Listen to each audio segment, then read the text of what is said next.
ഇത് നമ്മളിതാ ഇതുപോലെയുള്ള ഇരുമ്പിൻ്റെ ദോശച്ചട്ടിയൊക്കെ ഇങ്ങനെ ആയിക്കഴിഞ്ഞാൽ, അതായത് ഇങ്ങനെ തുരുമ്പിച്ചൊക്കെ ആയിക്കഴിഞ്ഞാൽ എങ്ങനെയാണ് റെഡിയാക്കി എടുക്കുക എന്നുള്ള വീഡിയോ ആണ് കേട്ടോ.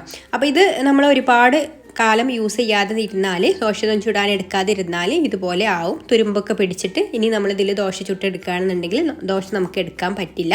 സ്ഥിരമായിട്ട് ഉപയോഗിക്കുന്ന ചട്ടിയാണെന്നുണ്ടെങ്കിൽ കുഴപ്പമില്ല. അപ്പോൾ നമ്മൾ വല്ലപ്പോഴൊക്കെ എടുക്കുമ്പോൾ ഇതായിരിക്കും കേട്ടോ അവസ്ഥ. മിക്കവാറും ഇപ്പോൾ എല്ലാവരും നോൺ സ്റ്റിക്കൊക്കെ യൂസ് ചെയ്യുന്നത് കാരണം ഇരുമ്പിൻ്റെ ചട്ടിയൊന്നും അങ്ങനെ മിക്കവാറും ഉപയോഗിക്കാറുണ്ടാവില്ല. അപ്പോൾ നമുക്ക് എപ്പോഴെങ്കിലുമൊക്കെ എടുത്തത് ഉപയോഗിക്കണം എന്ന് തോന്നുകയാണെന്നുണ്ടെങ്കിൽ ആ ഒരു സമയത്ത് ഇതായിരിക്കും കേട്ടോ അവസ്ഥ. ദോശയൊന്നും ചുട്ട് എടുക്കാൻ പറ്റാത്തൊരു സ്ഥിതിയായിരിക്കും. അപ്പോൾ ഇത് നമ്മൾ എങ്ങനെയാണ് നല്ല നോൺ സ്റ്റിക്കിൻ്റെ ചട്ടി പോലെ ദോശയൊക്കെ പെട്ടെന്ന് എടുക്കാൻ പറ്റുന്ന രീതിയിൽ റെഡിയാക്കി എടുക്കുക എന്നുള്ളത് നോക്കാം. പിന്നെ നമ്മൾ പുതിയ ഇരുമ്പിൻ്റെ ദോശച്ചട്ടിയൊക്കെ വാങ്ങുകയാണെന്നുണ്ടെങ്കിലും അത് ഒന്ന് മയക്കി എടുക്കണമല്ലോ. അപ്പോൾ അങ്ങനെ മയങ്ങി കിട്ടാൻ വേണ്ടിയിട്ട് ഇതുപോലെ ചെയ്താൽ മതി. അപ്പോൾ നമ്മൾ എടുക്കാതെ വെച്ചിട്ടുള്ള ചട്ടിയാണെന്നുണ്ടെങ്കിൽ അതിൽ പൊടിയൊക്കെ ഉണ്ടാവും കേട്ടോ. അപ്പോൾ ഞാൻ ആ ഒരു പൊടിയൊക്കെ ഒന്ന് കഴുകി കളഞ്ഞതിന് ശേഷം നന്നായിട്ട് ഒന്ന് തുടച്ചെടുത്തിട്ടുണ്ട്. ഒരു തുണി വെച്ചിട്ട് തുടച്ചെടുത്തിട്ടുള്ള ചട്ടിയാണ് കേട്ടോ. ഇനി നമുക്കിതിലേക്ക് അല്പം കല്ലുപ്പ് ഇട്ട് കൊടുക്കാം. നമ്മുടെ ചട്ടിയുടെ വലുപ്പത്തിനനുസരിച്ചിട്ട് അതിൽ എത്രത്തോളമാണോ തുരുമ്പുള്ളത് അതിനനുസരിച്ചിട്ടുള്ള കല്ലുപ്പ് ഇട്ട് കൊടുത്താൽ മതി. ഇനി നമുക്കിതിലേക്ക് എണ്ണ ഒഴിച്ചു കൊടുക്കാം. ഞാനിപ്പോൾ ഇവിടെ നല്ലെണ്ണയാണ് കേട്ടോ ഒഴിച്ചു കൊടുക്കുന്നത്. നല്ലെണ്ണയോ വെളിച്ചെണ്ണയോ ഏതെങ്കിലും ഒരു എണ്ണ ഒഴിച്ചു കൊടുക്കാം. നല്ലെണ്ണയാണല്ലോ നമ്മൾ സാധാരണയായിട്ട് ദോശയ്ക്ക് ചുട്ടെടുക്കാനൊക്കെ ഉപയോഗിക്കുന്നത്. നല്ലെണ്ണയല്ലേ, ഇതുപോലുള്ള ചട്ടിയിലൊക്കെ നമ്മൾ ആക്കി കൊടുക്കാം. അപ്പോൾ അത് തന്നെയാണ് ഞാൻ ഒഴിച്ചു കൊടുത്തിട്ടുള്ളത്. ഇനി നമ്മളിതാ ഇതുപോലുള്ള സ്ക്രബ്ബർ എല്ലാവരുടെ വീട്ടിലും ഉണ്ടാവും. അത് വെച്ചിട്ട് അല്ലെങ്കിൽ ചകിരി ഏതെങ്കിലും ഒന്ന് എടുത്താൽ മതി കേട്ടോ. സ്ക്രബ്ബർ ഇതുപോലുള്ള സ്ക്രബ്ബർ ഉണ്ടെങ്കിൽ സ്ക്രബ്ബർ എടുക്കാം, അല്ലെങ്കിൽ ഇപ്പോൾ ഇനി ചകിരി ആയാലും കുഴപ്പമൊന്നുമില്ല. എന്നിട്ട് നമ്മളിതാ ഇതിൽ നന്നായിട്ട് ഇതുപോലെ ഉരച്ചു കൊടുക്കണം. ഈ എണ്ണയും ഉപ്പ് കൂട്ടിയിട്ട് വേണം കേട്ടോ ഉരച്ചെടുക്കാൻ വേണ്ടിയിട്ട്. ആ ഒരു ഉപ്പ് സ്ക്രബ്ബറുമേ ഇങ്ങനെ ആക്കിയിട്ട് നന്നായിട്ട് ഇത് ഉരച്ചു കൊടുക്കാം. പണ്ടൊക്കെ നമ്മൾ ഇതുപോലെയുള്ള ചട്ടികൾ തന്നെയായിരുന്നു അല്ലേ ഉപയോഗിച്ചിട്ടുണ്ടായിരുന്നത്. അന്നൊക്കെ ദോശക്കൊക്കെ നല്ലൊരു ടേസ്റ്റുമാണ്. അപ്പോൾ ഈ ഒരു ചട്ടിയിൽ എണ്ണയൊക്കെ ഇങ്ങനെ ബ്രഷ് ചെയ്ത് കൊടുത്തിട്ട് ദോശ ചുട്ടെടുക്കുകയാണെന്നുണ്ടെങ്കിൽ അതിന് വേറൊരു ടേസ്റ്റ് തന്നെയാണ് കേട്ടോ. അത് നമ്മൾ എത്ര നോൺ സ്റ്റിക്കിൻ്റെ ചട്ടിയിൽ ദോശ ചുട്ടാലും ആ ഒരു ടേസ്റ്റ് കിട്ടില്ല. ഇതുപോലുള്ള ചട്ടിയൊക്കെ ഉണ്ടെങ്കിൽ നമുക്ക് ഇതന്നെ ആയിരിക്കും ഉപയോഗിക്കാം നല്ലതും. അതുപോലെ നോൺ സ്റ്റിക്കൊക്കെ പെട്ടെന്ന് തന്നെ അതിൻ്റെ കോട്ടിങ്ങൊക്കെ പോവും. അപ്പോൾ ഈ ഒരു ചട്ടി ആകുമ്പോൾ നമുക്കത് ഉപയോഗിക്കുന്നിടത്തോളം ചട്ടി നന്നാവുകയാണ് കേട്ടോ ചെയ്യാം. അപ്പോൾ ഞാനിതൊരു 5 മിനിറ്റോളം നന്നായിട്ട് തന്നെ സ്ക്രബ് ചെയ്ത് കൊടുത്തിട്ടുണ്ട്. അപ്പോൾ കണ്ടോ കുറേ ഉപ്പൊക്കെ അലിഞ്ഞ് പോയിട്ടുണ്ട്.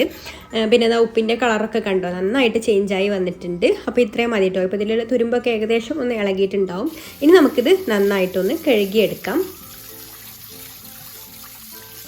ഇനി നിങ്ങൾക്കൊരു വീഡിയോ കണ്ടുകൊണ്ടിരിക്കുന്ന സമയത്ത് ഇഷ്ടമാവുകയാണെന്നുണ്ടെങ്കിൽ ഒന്ന് ലൈക്ക് ചെയ്യാൻ മറക്കരുത്. അതുപോലെ തന്നെ നിങ്ങൾക്കിത് ഉപകാരപ്പെട്ടു എന്ന് തോന്നുകയാണെന്നുണ്ടെങ്കിൽ നിങ്ങൾ മറ്റുള്ളവർക്കും കൂടെ ഒന്ന് ഷെയർ ചെയ്ത് കൊടുക്കുക. അതുപോലെ തന്നെ നമ്മുടെ ഈ ചാനൽ സബ്സ്ക്രൈബ് ചെയ്യാതെ കാണുന്ന കൂട്ടുകാരാണെങ്കിൽ ഒന്ന് സബ്സ്ക്രൈബ് കൂടെ ചെയ്യണേ. അപ്പോൾ ഞാൻ കഴുകിയെടുത്തപ്പോൾ തന്നെ ഈ ഒരു സമയത്ത് സോപ്പൊന്നും ഉപയോഗിച്ചിട്ടില്ല കേട്ടോ. സോപ്പൊന്നും ഇല്ലാതെ തന്നെയാണ് കഴുകിയെടുത്തിട്ടുള്ളത്. അത് പഴയ ആ ഒരു രീതിയിൽ തന്നെ നമ്മുടെ ചട്ടി കിട്ടിയിട്ടുണ്ട്. ഇനി ഞാനിപ്പോൾ തന്നെ ഇതിൽ ദോശ ചുട്ടെടുക്കുന്നില്ല. ഒരു കാര്യം കൂടെ ചെയ്തിട്ട് ഞാനിതിൽ ദോശ ചുട്ടിട്ട് കാണിച്ചു തരാം കേട്ടോ. അപ്പോൾ നന്നായിട്ട് തന്നെ കഴുകിയെടുത്തിട്ടുണ്ട്. സോപ്പൊക്കെ ഇട്ടിട്ട് കഴുകണമെന്നുണ്ടെങ്കിൽ അങ്ങനെ കഴുകാം കേട്ടോ. ഞാനിപ്പോൾ അതിൻ്റെ ഒന്നും ആവശ്യമില്ല, ദോശക്കല്ലല്ലേ. അപ്പോൾ അങ്ങനെ കഴുകിയെടുത്തിട്ടുണ്ട്. ഇനി ഞാനിത് ഒന്ന് തുടച്ചെടുക്കുകയാണ്, ഇതിലുള്ള വെള്ളമൊക്കെ ഒന്ന് പോകാൻ വേണ്ടിയിട്ട്. ഇനി വേറൊരു കാര്യം കൂടെ ചെയ്യുന്നുണ്ട് കേട്ടോ. അപ്പോൾ ഞാനിതൊന്ന് തുടച്ചെടുക്കട്ടെ. അപ്പോൾ നമ്മളിവിടെ ചട്ടിയൊക്കെ നന്നായിട്ട് തുടച്ചെടുത്ത് കൊണ്ടുവന്നിട്ടുണ്ട്. ഇനി ഞാനിതിലേക്ക് കുറച്ച് എണ്ണ ഒഴിച്ചു കൊടുക്കുകയാണ് കേട്ടോ. ഒരുപാടൊന്നും വേണ്ട, 1 ടീസ്പൂൺ എണ്ണയൊക്കെ ഒഴിച്ചു കൊടുത്താൽ മതി. നമ്മൾ നേരത്തേക്ക് ഉപയോഗിച്ചിട്ടുള്ള ഒരു നല്ല എണ്ണ ഉണ്ടല്ലോ അതന്നെയാണ് കേട്ടോ എടുത്തിട്ടുള്ളത്. ഇനി ഇതുപോലെ ഒരു ചെറിയ കഷ്ണം തുണി വെച്ചിട്ട് ഇതൊന്ന് എല്ലാ ഭാഗത്തും ഒന്ന് ഇതുപോലെ ആക്കി കൊടുക്കാം. ഒന്ന് സ്പ്രെഡാക്കി എടുത്താൽ മതി കേട്ടോ. ഒരുപാടൊന്നും വേണ്ട, കുറച്ച് 1 സ്പൂണൊക്കെ ഓയിൽ എടുത്തിട്ട് അത് എല്ലാ ഭാഗത്തും ഇതുപോലെ ഒരുപോലെ ഒന്ന് ആക്കി കൊടുത്താൽ മതി. എന്നിട്ട് നമ്മളിത് വെയിലത്ത് വെക്കാൻ പോവുകയാണ്. കുറച്ച് സമയം ഒന്ന് വെയിലത്ത് വെക്കാം. അതിനുശേഷം നമുക്ക് ദോശ ചുട്ടെടുക്കാം കേട്ടോ. പുതിയ ചട്ടിയാണെന്നുണ്ടെങ്കിലും നിങ്ങൾ ഇതുപോലെ തന്നെയാണ് കേട്ടോ മയക്കി എടുക്കേണ്ടത്, ഇരുമ്പ് ചട്ടി. അപ്പോൾ ഉപ്പൊക്കെ ഇട്ടിട്ടൊന്ന് ചെയ്യുകയാണെന്നുണ്ടെങ്കിൽ ആ ഒരു ഇരുമ്പിൻ്റെ പൊടിയൊക്കെ ഒന്ന് പോയി കിട്ടും. എന്നിട്ട് പിന്നെ ഇതുപോലെ എണ്ണ ഒന്ന് തേച്ച് കൊടുത്തിട്ട് കുറച്ച് സമയം ഒന്ന് വെയിലത്ത് വെച്ചാൽ മതി. ഇനി ഇതിലൊന്ന് ദോശ ചുട്ടിട്ട് കാണിച്ചു തരാം. അപ്പോൾ ഇതുപോലെ നമ്മൾ സാധാരണ ചെയ്യുന്നത് പോലെ തന്നെ ഒന്ന് എണ്ണ ഒന്ന് ബ്രഷ് ചെയ്ത് കൊടുക്കുക. എന്നിട്ട് മാവ് ഒഴിച്ച് കൊടുത്തിട്ട് നമുക്ക് പരത്തിയെടുക്കാം. ഇനി മുകൾ ഭാഗം ഒന്ന് പെട്ടെന്ന് ഡ്രൈ ആയിട്ട് വരാൻ വേണ്ടിയിട്ട് നമുക്ക് ഒരല്പസമയം ഒന്ന് അടച്ചു വെക്കാം. അപ്പോഴേക്കും ദോശ ഇവിടെ റെഡി ആയിട്ടുണ്ട്. നമുക്കിനി സൈഡൊക്കെ ഒന്ന് ഇളക്കി വിട്ട് കൊടുത്തതിന് ശേഷം ഇതുപോലെ നമുക്ക് ഈസി ആയിട്ട് ചട്ടിയിലൊന്നും ഒട്ടും പറ്റി പിടിക്കാതെ തന്നെ ദോശ ചുട്ടെടുക്കാം. ഇരുമ്പ് ചട്ടിയൊക്കെ നമ്മൾ ഒരുപാട് കാലം ഇങ്ങനെ എടുത്ത് വെക്കുകയാണെന്നുണ്ടെങ്കിൽ ഇതുപോലെ ചെയ്താൽ മതി കേട്ടോ.